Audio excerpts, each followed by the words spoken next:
मक्खी का स्वभाव है घाव पर और गंदगी पर बैठना, और मधुमक्खी का स्वभाव है फूलों पर बैठना, सरसों पर बैठना और शहद ग्रहण करना। तो ये परमात्मा ने स्वभाव दिया है कि मक्खी बैठेगी तो घाव पर बैठेगी, गंदगी पर बैठेगी और अपने साथ गंदगी लाएगी, और मधुमक्खी बैठेगी और अन्य तरह की और मक्खियाँ भी हैं, वो बैठेंगी तो शहद लाएंगी, सुगंध लाएंगी, खुशबू लाएंगी और लाभदायक वस्तुएं लाएंगी।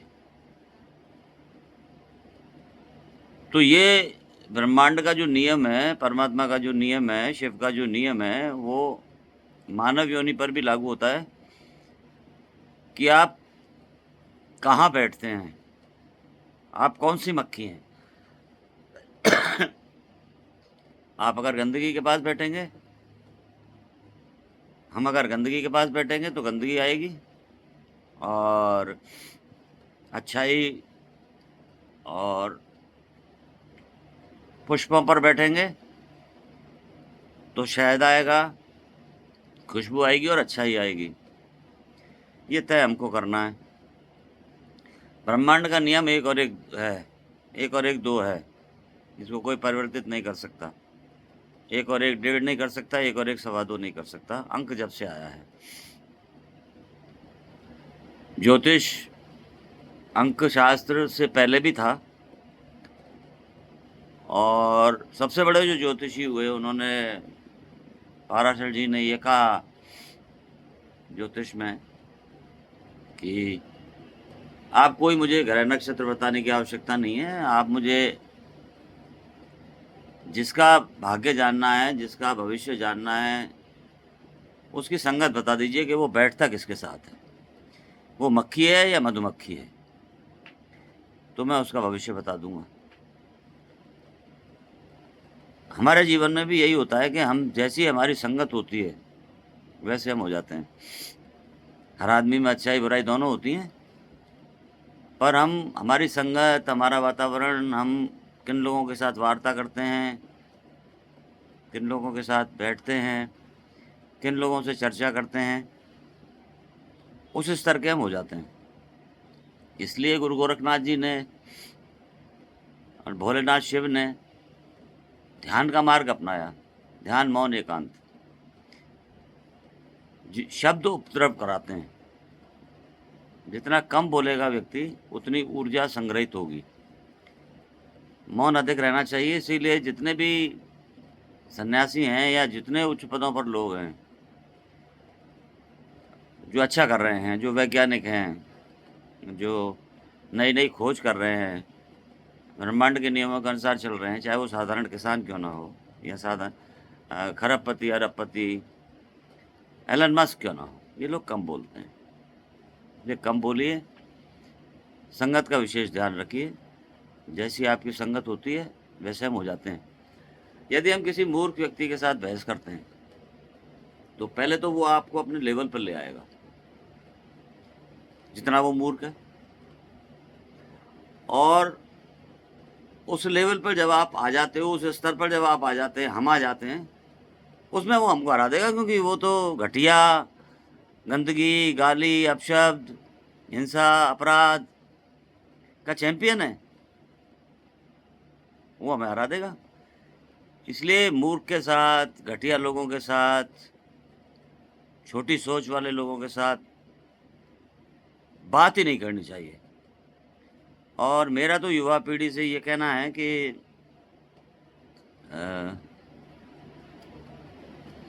सर्किट हाउस मैनेजर रहने के दौरान प्रधानमंत्री, राष्ट्रपति, विभिन्न देशों के प्रधानमंत्री, राष्ट्रपति, भारत देश के प्रधानमंत्री, राष्ट्रपति के साथ ऐसा बैठा उठना हुआ मेरा कि मैं स्वयं उनको अपने हाथ से खाना खिला रहा हूँ, उनके साथ बैठ के चाय पी रहा हूँ। तो और प्रशासनिक अधिकारी, दूसरे देशों के उच्चायुक्त, दूसरे देशों के राजनयिक, यानी वो लोग जो कि अपनी योग्यता के आधार पर, अपनी संगत के आधार पर, अपने गुणों के आधार पर उच्च पदों पर पहुंचे। कई लोग दूसरे रास्तों से पहुंचे लेकिन अधिक दिनों तक चले नहीं और चलेंगे भी नहीं। तो मेरा मूल जो कहने का उद्देश्य है वो ये है कि हम जो भी बोलते हैं, कर्म की बात तो छोड़िए, वो लाख गुना होकर लौट के आएगा हमारे पास, ये तय है। हम अपने बारे में भी कुछ जो बोलते हैं, हम सुबह से ही शुरू हो जाते हैं, हम तो मैं तो बीमार हूँ, तो आप बीमार हो जाएंगे, हम बीमार हो जाएंगे। मेरे को घाटा हो गया, तो हो जाएगा। यानी जो अपने बारे में भी ना बोले तो दूसरों के बारे में बोलने की तो आवश्यकता ही कहाँ है, दूसरों के बारे में विचार करने की भी आवश्यकता नहीं है। यदि इस जीवन को सार्थक बनाना है तो प्रगति, उन्नति, समृद्धि, वैभव, परमात्मा ने इतना सब कुछ दे रखा है। सबसे पहले तो उनको धन्यवाद दो कि हमको उन्होंने मानव योनि दी है। संगत का विशेष ध्यान रखना चाहिए और मैंने कम बोलना चाहिए, जिससे ऊर्जा संग्रहित होती है कम बोलने से। अधिक बोलने से, भीड़ में जाने से, और वो मधुमक्खी वाला सिद्धांत कि गंदगी, जो गंदी मधुमक्खी के रूप में जाने से या गंदी मधुमक्खी जहाँ है वहाँ जाने से गंदगी प्राप्त होगी, और गंदगी प्राप्त होगी तो जीवन का स्तर घटेगा।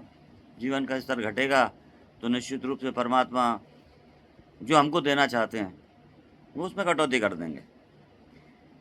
आप किसी की एक भूमि पर कब्जा कर रहे हैं, आप किसी के कुलालच के कारण किसी को धोखा दे रहे हैं, आप किसी के बारे में बुरा सोच रहे हैं, आप किसी का अमंगल सोच रहे हैं, तो सबसे पहले प्रारंभ आपका होगा, हमारा होगा। इसलिए अपने आप में मस्त रहिए, परमात्मा से जुड़ना सबसे बड़ी बात होती है। और जब आजकल बहुत सारी चीज़ें बताई जाती हैं ज्योतिष के बारे में कि ये करना चाहिए, ठीक है, एक शिव है जो जिसको मानता है, शिव का जिसने ग्रह बनाए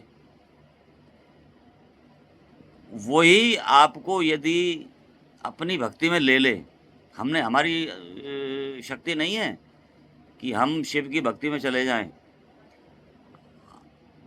शिव की मर्जी है कि वो हमें भक्ति में ले, अपने चरणों में ले।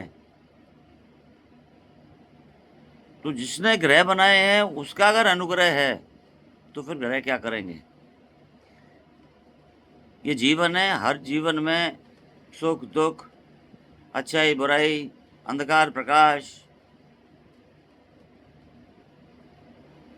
ये सब हर जगह 50-50% में रहेंगे। और ये सृष्टि के विस्तार के लिए आवश्यक भी शिव पार्वती संवाद में, शिव पुराण में बताया भी गया है। और अनेकों स्थानों बताया जाता है। जब हम महाकाल में जाते हैं तब भी वहाँ भी विभिन्न संतों का से समागम होता है, संतों से बातचीत होती हैं। तो उनके द्वारा यही कहा जाता है कि जो हम बोलते हैं, जो हम वो लाख गुना लौट के आता है, और जो हम सोचते हैं वो करोड़ गुना लौट के आता है। तो हम दूसरे के बारे में क्यों सोचें, हम अमंगल क्यों सोचें, अपना मंगल सोचें, अपने प्रियों का मंगल सोचें, अपना मंगल सोचें, अपनी सुख सोचें, और ये सोचें कि हम कैसे इस ब्रह्मांड को चलाने वाली पराशक्ति के निकट पहुंच सकते हैं, वो हमें अपनी शरण में ले ले। इसलिए उत्तर ही ना दें। आपको बहुत सारे लोग मिलेंगे, नशे में मिलेंगे, गाली देने वाले मिलेंगे, लड़ने वाले मिलेंगे, हिंसक मिलेंगे, पर मैं ये बता रहा हूँ आपको कि 68 साल की आयु में पहुँचने वाला हूँ, और मैं जानता हूँ, मैंने दुनिया को इतना ज़्यादा नहीं देखा है लेकिन देखा है, बाहर जाके देखा है, लोगों से संपर्क हुआ है, अच्छे लोगों से संपर्क हुआ है, अपराधी भी देखे हैं, मरते देखे हैं। ऐसे ऐसे अपराधी जिनके नाम से दुनिया कांपती थी वो मरते देखे हैं। मुझे आप एक चीज़ बताइए, आप इतिहास जानते होंगे, अशोक महान कब बना? अशोक महान जब बना, जब उसने कलिंग युद्ध में 1 लाख लोग मरे और उसे घृणा हो गई और उसने बौद्ध धर्म ग्रहण कर लिया, बौद्ध मार्ग ग्रहण कर लिया, तब अशोक महान बना। सिकंदर महान कब बना?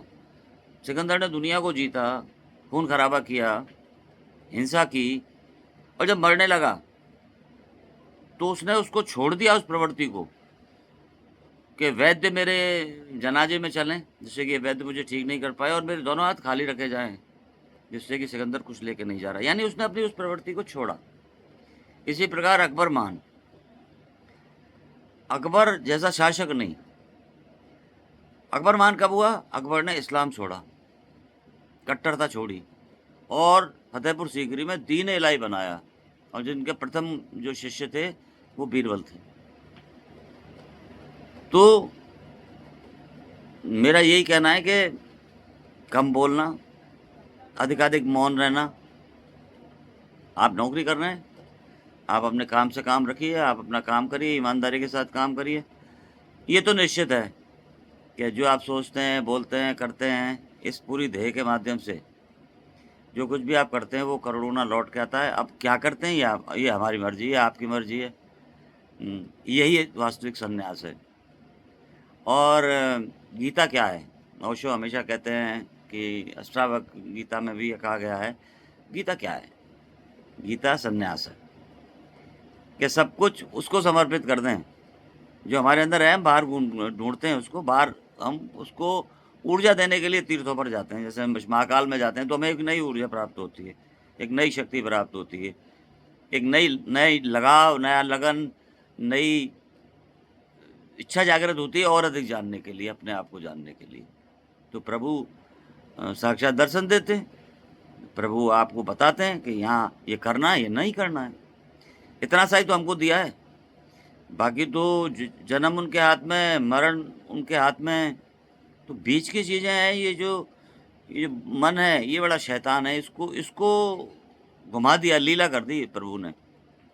इसको जो वश में कर लेगा और फिर उसके बाद में इस हृदय को जो वश में कर लेगा, वो निश्चित इसी जन्म में प्रभु का रुद्र हो जाएगा और शिव के चरणों में स्थान प्राप्त कर लेगा। शिव की कृपा प्राप्त हो जाएगी। और शिव के सब हैं, शिव से ही ब्रह्मा है, शिव से ही विष्णु है, ये कोई अलग अलग नहीं है। शिव से ही बुद्ध हैं, शिव से ही महावीर हैं। जिन्होंने शिव को प्राप्त किया वो सब शिव हैं। प्रकाश ही शिव के माध्यम से प्राप्त होता है। जितनी माता हैं वो सब पार्वती माँ का रूप हैं। इसलिए कहीं ये अलगाव, ये अल्लाह का अलगाव, ये गॉड का अलगाव, ये लाओत्से का अलगाव, ये अलग अलग जो मार्ग बनाए हैं वो ठीक है, जिसको जिस मार्ग से जाना है वो जिसको अच्छा लगता है वो उस मार्ग से जाए। उसमें कहीं किसी के चिंतन में, मनन में और भक्ति में, पूजा अर्चना में किसी को से विद्वेष नहीं होना चाहिए। मंजिल वही है एक, शिव, सांब सदाशिव। अगर दूसरी बात एक और आती है कि आज के युग में कि बहुत सारे लोग माँ बाप से ये कहते हैं जीते जी कि आपने हमारे लिए क्या किया। मैं कहता हूँ सबसे पहले भगवान माँ बाप हैं। और आचार्य रजनीश ने कभी कोई शिष्य नहीं बनाया। उन्होंने कहा मेरे अनुयायी हैं, मेरे सन्यासी हैं, मेरे साथी हैं, मेरे मित्र हैं। और ये जो गड़बड़ है, कभी सन्यास के माध्यम से कुछ असाधु लोग साधु का वेश रख लेते हैं और कृत्यों को करते हैं, फिर भोगते हैं। तो वो तो 50-50 होगा।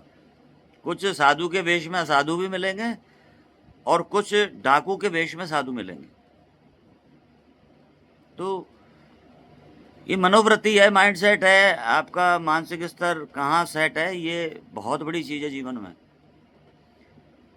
और आज से ही प्रारंभ कीजिए कि शब्द उपद्रव कराते हैं, इसलिए सबसे ज़्यादा मौन रहिए। आपको हम ये लौकिक निर्णय क्या है, ये तो तारीख पे तारीख, कोर्ट कचहरी, ये सब हाई कोर्ट में न्याय मिलता है, सुप्रीम कोर्ट में न्याय मिलता है। बाकी उस न्याय को जो पारलौकिक शिव का न्याय है, उस न्याय को नहीं, मनुष्य के, मानव योनि या किसी भी योनि के बस में नहीं है। उसकी खुशी को, उसके फल को भोगना तो सबके बस में है, लेकिन उसके दंड को भोगना हर एक के बस की बात नहीं है, किसी भी योनि के बस की बात नहीं है। इसलिए प्रेम, सत्य, करुणा, सेवा, दान, पुण्य कभी खाली नहीं जाता। पुण्य माने अच्छे विचार, हर एक के लिए अच्छे विचार, हर एक के लिए अच्छा सोचना। और जिसके बारे में अपने को बात ही नहीं करनी, जिसके बारे में अपने को सोचना ही नहीं, हम जब ये माने कि ये हमारे लिए उपयुक्ति नहीं है, तो उसके बारे में विचार किस बात का करना। ये तो दुष्टता मिलेगी आपको और मानवता भी मिलेगी। अच्छे लोग भी मिलेंगे 50% और अच्छे लोग दुष्ट भी मिलेंगे। ये पूरे ब्रह्मांड का प्रतिशत है। हो सकता है किसी एक स्थान पर 90% लोग अच्छे हों, हो सकता है किसी एक स्थान पर 10% लोग अच्छे हों, 90% लोग दुष्टता रखते हों। तो ये पूरे ब्रह्मांड का प्रतिशत है वो 50-50 है। 50% अच्छा, 50% दुष्टता, 50% शिष्टता। इसलिए जीवन में और फिर ये किताब पढ़ लेना, सारी पुस्तकें मैं तो दिन भर पढ़ता रहता हूँ और अध्ययन करता रहता हूँ और अच्छे जो संत हैं, ऐसा नहीं है, उनको सुनना, उनकी बातों पर आचरण करना महत्वपूर्ण है। सुन लेना, बोल देना, मोटिवेशनल स्पीकर हो जाना, कमाई के लिए हो जाना, ये नहीं है। वो अपने आप देने वाला देता है। उसके पास भंडारों की कोई कमी नहीं है। जब वो देता है तो छप्पर फाड़ के देता है और लेता है तो मरोड़ के लेता है। इसलिए आपको सभी का प्रत्येक पल मंगलमय हो, शिवमय हो। ओम शिव गोरक्ष योगी नमः। सदैव आपका अपना योगी देवेंद्र नाथ। आप खुश रहें। और मैं निवेदन कर दूं कि अनावश्यक लौकिक बातों के लिए मेरे पास बिल्कुल समय नहीं है। भक्ति के संदर्भ में कोई भी अगर प्रश्न हो तो वो आप मुझसे पूछ सकते हैं। पहले आप मेरे को फ़ोन कर लें। मैं अपने ध्यान में व्यस्त हूँ, मौन में, एकांत में हूँ। मैं अपने तप में जो भी उनसे प्रभु से मिलने की चेष्टा में, आकांक्षा में, आशा में अगर व्यस्त हूँ तो मैं नहीं मिल पाऊँगा और मैं ज़्यादा लोगों से मिलता भी नहीं हूँ। और फिर भी कोई प्रश्न हो, फिर भी कोई मानसिक समस्या हो तो आप मुझसे पहले समय लेकर भक्ति के संदर्भ में प्रश्न कर सकते हैं और हो सकता है उस प्रश्न का उत्तर मैं ना जानूं, आप पूछें और उत्तर निकल आए। शास्त्र हैं, शास्त्र से अधिक ये है कि हम एक को साध लें, शिव को साधें, महादेव, सांब सदाशिव को साध लें। उसके बाद धीरे धीरे धीरे धीरे यदि वो उपयुक्त समझेंगे हमको तो अपने चरणों में ले लेंगे। हमको तो ले लिया है अपने चरणों में। हमको ये दावा नहीं करते कि उन्होंने सारी शक्तियाँ हमको दे दी हैं, लेकिन उन्होंने हमको अपने चरणों में स्थान दे दिया है। इतना हम उन पर विश्वास करते हैं। हमारी भक्ति सोना है, सोने का पानी नहीं है। धन्यवाद, आभार, अभिनंदन। सदैव आपका अपना योगी देवेंद्र नाथ, गुरु गोरखनाथ आश्रम, शिव परमानंद धाम, ग्राम बिलौट, तहसील नदबई, जिला भरतपुर, राजस्थान, भारत। आदेश। आपका शुभ शुभ।